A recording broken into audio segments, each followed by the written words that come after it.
রাজধানীর বনশ্রীতে ব্যবসায়ীকে গুলি করে ২০০ ভরি স্বর্ণ লুট করেছে দুর্বৃত্তরা। ছিনতাইয়ের ঘটনা ঘটেছে রাজধানীর মোহাম্মদপুরেও।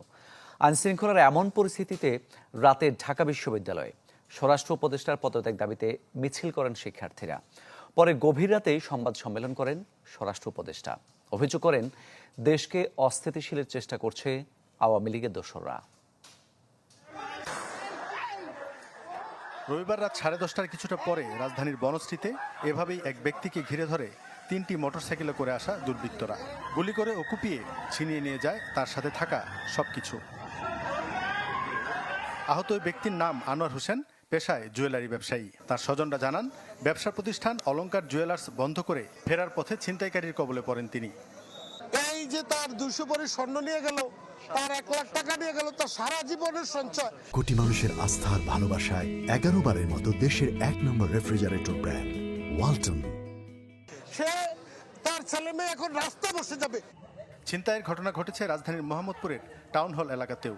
রবিবার রাত 11টার কাছাকাছি সময়ে রিকশায় করে যাবার সময় ছিনতাইয়ের শিকার হন 3 নারী। দেশে অব্যাহত ছিনতাই, ডাকাতি, ধর্ষণের ঘটনায় গভীর রাতে স্বরাষ্ট্র উপদেষ্টার পদত্যাগ দাবিতে রাস্তায় নেমে আসেন ঢাকা বিশ্ববিদ্যালয়ের শিক্ষার্থীরা। আগামীকাল 1টার মধ্যে যদি এই স্বরাষ্ট্র উপদেষ্টা পদত্যাগ না করেন, আমরা তার বিরুদ্ধে সব ধরনের ব্যবস্থা নিব। রাত 3:30টায় চলমান অবস্থা নিয়ে সংবাদ সম্মেলন ডাকেন স্বরাষ্ট্র উপদেষ্টা। আবারও দাবি করেন আইনশৃঙ্খলা পরিস্থিতির যথেষ্ট উন্নতি হয়েছে।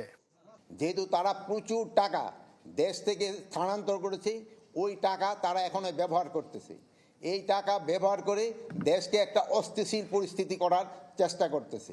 আমরা এইটা কোনো অবস্থায় করতে দিব না।